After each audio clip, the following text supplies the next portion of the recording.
जय श्री हरि हरे कृष्ण।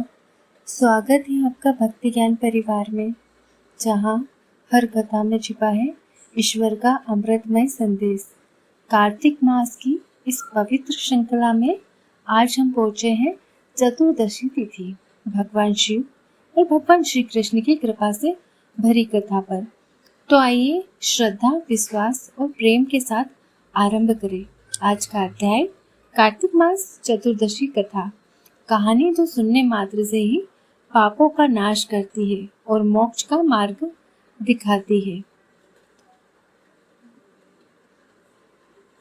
कान्हा की लीलाओं का रस, भोले की कृपा अद्भुत।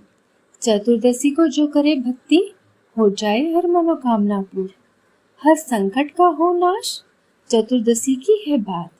भोले और कान्हा की भक्ति दे सुख, शांति का साथ रहे। आप सभी का दिन शुभ और मंगलमय हो।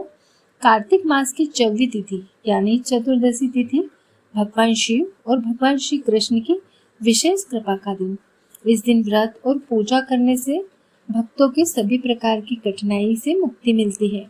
यह दिन हमें भक्ति, समर्पण और सच्चे प्रेम का महत्व समझाता है। चतुर्दशी की आराधना करने से, कथा श्रवण करने से न केवल हम सबके पाप तलतेज में मोक्ष का मार्ग भी सुलभ हो जाता है। प्रिय श्रोताओं, आज हम कार्तिक चतुर्दशी की कथा का श्रवण करेंगे, जो हमें भगवान शिव और भगवान श्री कृष्ण की असीम कृपा का अनुभव कराएगी। तो आइए श्रद्धा और समर्पण के साथ आज 14वें दिन की कथा का शुभारंभ करते हैं। इससे पहले के अध्याय में देव ऋषि नारद ने राजा पृथु को विष्णु शर्मा नाम के ब्राह्मण और राजा चोल की कहानी सुनाई थी। इतनी कथा सुनने के पश्चात देव ऋषि नारद जी ने कहा, हे राजा पृथु, अब मैं आपको भगवान के मंदिर में दीपदान करने और मार्जन अर्थात झाड़ू लगाने का महात्म्य भी सुनाता हूँ, जो एक समय मुझे स्वयं श्री ब्रह्मा जी ने सुनाया था। अत्यंत गोपनीय इस कथा को अब आप भी ध्यान पूर्वक सुनिए। अत्यंत प्राचीन काल की बात है। चंद्रवंश में जयध्वज नाम एक अत्यंत प्रतापी और प्रभु भक्त राजा राज्य किया करता था। वह प्रतिदिन भगवान के मंदिर में जाकर स्वयं झाड़ू लगाता और दीप जलाया करता था।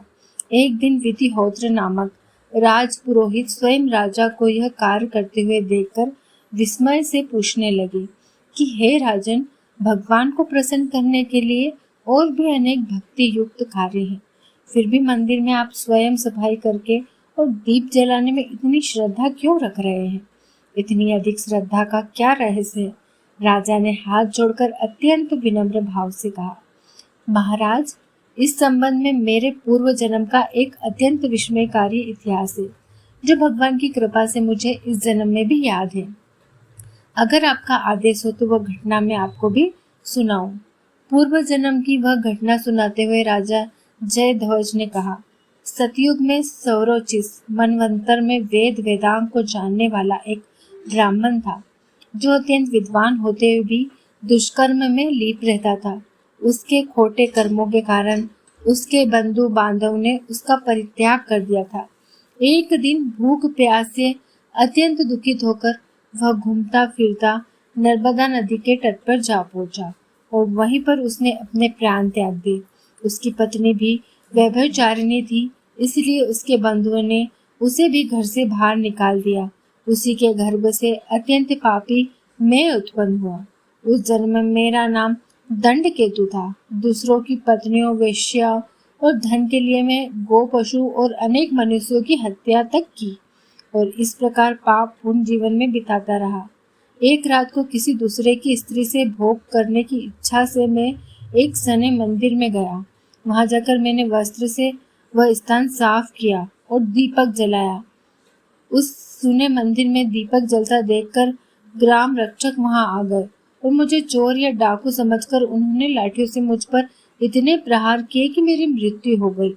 देवालय में ही मेरे प्राण निकल गए। मेरे प्राण निकलते ही भगवान दूत वहां आ गए और मुझे सुंदर विमान में बैठाकर वैकुंठ लोक ले गए। कार्तिक महीने में भगवान के मंदिर में झाड़ू लगाने और दीपक जलाने से मुझे इतना फल मिला कि कई कल्प तक स्वर्ग सुख भोग कर अब मैंने चंद्रवर्ष में जन्म लिया है। अगर श्रद्धा और भक्ति पूर्वक यही क्रिया कार्तिक के पूरे महीने में की जाए तो उसके पुण्य का तो कहना ही क्या है। उसका वर्णन तो स्वयं श्री ब्रह्मा जी भी नहीं कर सकते। एक अन्य और कथा सुनाते हुए देव ऋषि नारद जी ने कहा, हे राजन, अब दूसरे के दीपक जलाने का महत्व में भी सुनिए। मनुवंश के प्रतापी राजा रेवत के पुत्र भद्र बुद्धि के पुत्र का नाम सुदर्शन था। नाम के अनुरूप ही सुदर्शन अत्यंत सुंदर और पराक्रमी था। भद्र बुद्धि की राजधानी नर्मदा के तट के समीप महेंद्र पर्वत पर थी। एक बार शिकार खेलने के लिए सुदर्शन अपने साथियों के साथ वन में गया। घूमते फिरते उसने नदी के उस पार एक सुंदर कन्या को देखा तो साथियों को वहीं छोड़कर घोड़े पर सवार होकर वह तत्काल नदी के उस पार जा पहुंचा। वहां उसे रूपमती कन्या को देखकर सुदर्शन उस पर मोहित हो गया। कन्या भी उस सुंदर बलशाली वीर पुरुष को देखकर लज्जा को प्राप्त हुई। सुदर्शन ने सलीमता पूर्वक उस कन्या का परिचय पूछा। तब उस कन्या ने बतलाया कि वह गौड़ राजा की पुत्री है और उसका नाम मदनाचा है। अपनी सखियों के साथ क्रीड़ा करने के लिए वो यहाँ पर आई हुई है। इसके बाद स्वेच्छा पूर्वक उन दोनों ने ही गंधर्व रीति से वहीं पर अपना विवाह कर लिया और कुछ समय तक नर्मदा नदी के तट पर वे दोनों विहार करते रहे। फिर अपने घर आकर वे दोनों आनंद पूर्वक रहने लगे। कुछ समय बाद राजा भद्रबुद्धि अपने पुत्र सुदर्शन को सारा राज्य सौंपकर स्वयं वन में तपस्या करने के लिए चले गए। राजा बनने के बाद सुदर्शन बड़ी कुशलता पूर्वक राजा का चलाने लगा। रानी मदनाचा अपने पति को विष्णु भगवान की पूजा आराधना करने का सदा उपदेश किया करती थी। इस प्रकार वे दोनों ही भगवान के अनन्य भक्त बन गए। राजा सुदर्शन ने रानी की प्रेरणा से भगवान का एक स्वर्ण मंदिर बनवाया। दोनों ही उसमें प्रतिदिन भगवान का पूजन और कार्तिक मास में दीपदान अर्थात दीप जलाया करते थे। एक दिन रानी मंदिर में दीपक जला रही थी। उसी समय राजा ने उसे बुलाया, परंतु दीपक जलाकर आने में रानी को थोड़ी देर लग गई, जिससे राजा क्रोधित हो गया। तब राजा ने बहुत ही क्रोध किया। मैं अपनी रानी से कहा कि तुम तो कहती ही कि पति ही पत्नी का देवता होता है, फिर दीपदान करने में इतनी देर लगाकर तुमने मेरा अनादर क्यों किया? अगर देरी का कोई और गुप्त कारण हो तो कहो। तब सती साध्वी मदनाचा अत्यंत स्नेहयुक्त वचनों में बोली, महाराज, मैं दीपदान का महत्व आपको बतलाती हूँ। अब आप भी ध्यानपूर्वक मेरे वचनों को सुनिए। अपने पिछले जन्म की कहानी सुनाते हुए रानी ने कहा कि मैं पिछले जन्म में एक चूहिया थी। गोदावरी नदी के तट पर एक मंदिर में मैं रहा करती थी। एक दिन भगवान के मंदिर में रात को जलता हुआ दीपक बत्ती छोटी होने के कारण बुझने लगी और मैंने घी खाने के लिए लालच से बत्ती को मुंह से पकड़ लिया और मेरा ऐसा करने से दीपक की लौ तेज हो गई, परंतु साथ ही मेरा मुंह भी जल गया। इससे मैं मृत्यु को प्राप्त हो गई, क्योंकि रात के समय भगवान के मंदिर में दीपक जलाते हुए मेरी मृत्यु हुई थी। इसी कारण मैं इस जन्म में ऐसा सुंदर रूप पाया है और मैं आपकी रानी बन गई। अगर कोई श्रद्धा पूर्वक भगवान के मंदिर में दीप दान करता है तो उसके फल का तो कहना ही क्या। अपनी रानी के मुख से यह वचन सुनकर राजा सुदर्शन ने आजीवन कार्तिक मास का व्रत करके भगवान के मंदिर में दीप दान किया और अंत में वह वैकुंठ लोक को प्राप्त हुए। हरे कृष्णा। आज के अध्याय में बस इतना ही। आगे का अध्याय हम अगली कथा में सुनेंगे।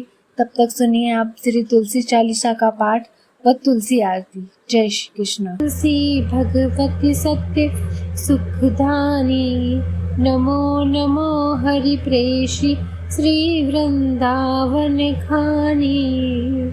श्री हरि शीस विरज देहु अमर अब जनहित। हे वृंदावनी अब न करूं विलम्ब, धन्य धन्य श्री तुलसी माता।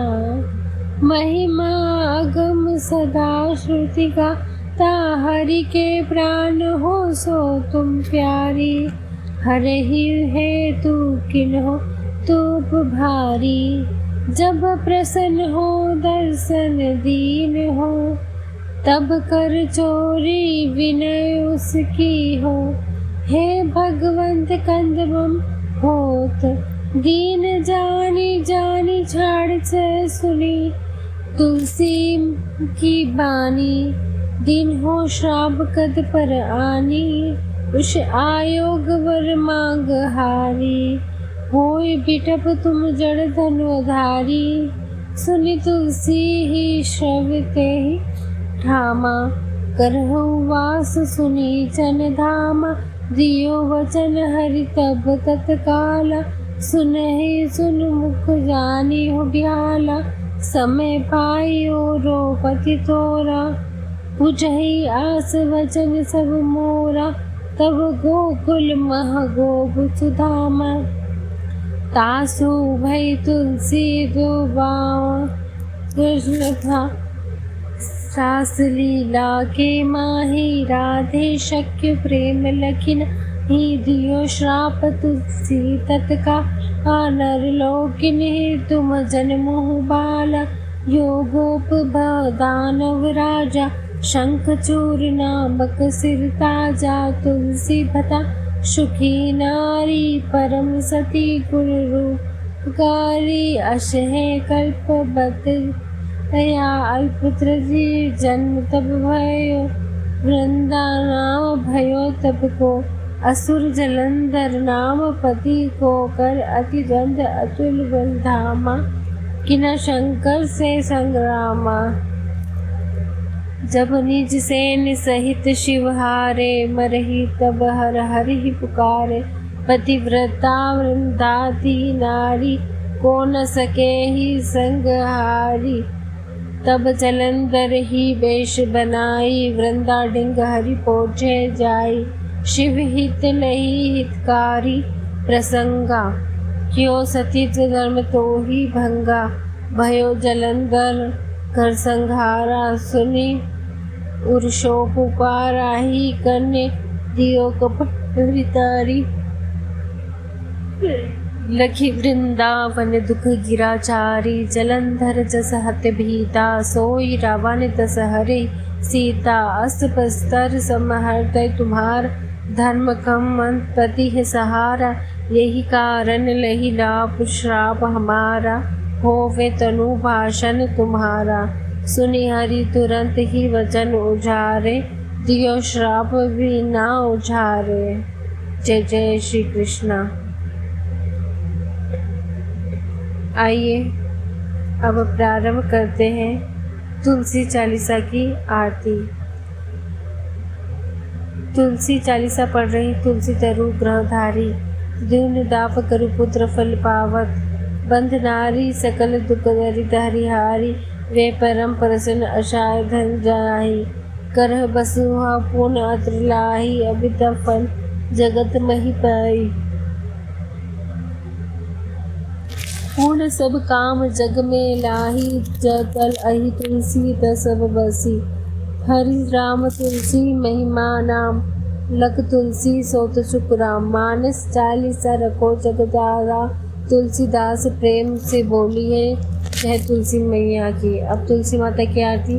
जय जय तुलसी महारानी, नमो नमो हरि पठरानी, नमो नमो तुलसी महारानी, नमो नमो धन तुलसी पठरानी, पूरन तप की नो शालिक रामा, बनी पठरानी, नमो नमो तुलसी महारानी, पूरन तप की नो शालिक रामा, बनी पठरानी तुलसी रानी, जाके पत्र मंजरी कोमल, श्रीपति कमल चरण लपेटा नहीं, नमो नमो तुलसी महारानी, नमो नमो हरि की पटरानी, कौन महीने बीत गए रानी तुलसा हरियाली, नमो नमो तुलसी महारानी, नमो नमो हरि की पटरानी, आषाढ़ मास में बोई रानी तुलसा, सावन महीने हुई हरियाली, नमो नमो तुलसी महारानी, नमो नमो हरि की पटरानी, कार्तिक मास में हुई तेरी पूजा,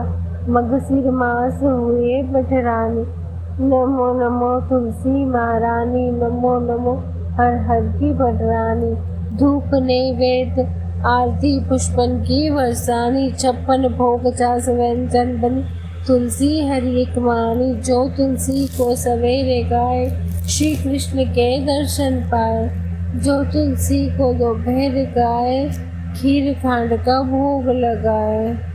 जो तुलसी को सांझ को गाए, श्री कृष्ण की आरती उतारे। जो तुलसी को रात को गाए, श्री कृष्ण के चरण दबाए। सब सखियों में तेरी यश गावे, भक्ति दान दीज महारानी। नमो नमो तुलसी महारानी, नमो नमो हर हर की पटरानी। जय श्री तुलसी महारानी की जय। हरे कृष्णा भक्तों, यह थी कार्तिक मास महत्व के 11वें अध्याय की पावन कथा, जिसमें भगवान विष्णु और माँ लक्ष्मी के अद्भुत प्रेम और कर्मफल का संदेश छिपा है। जिन्होंने यह कथा श्रद्धा से सुनी है, उनके जीवन में माँ लक्ष्मी का वास सदैव रहता है। उनके घर में धन, प्रेम और शांति के भंडार भरे हैं। इस कथा को सुनने के लिए धन्यवाद। आप सुन रहे थे भक्ति ज्ञान चैनल, जहाँ हर कथा एक साधना, हर शब्द में ईश्वर का वास होता है। हरे कृष्णा। जय श्री हरि। जय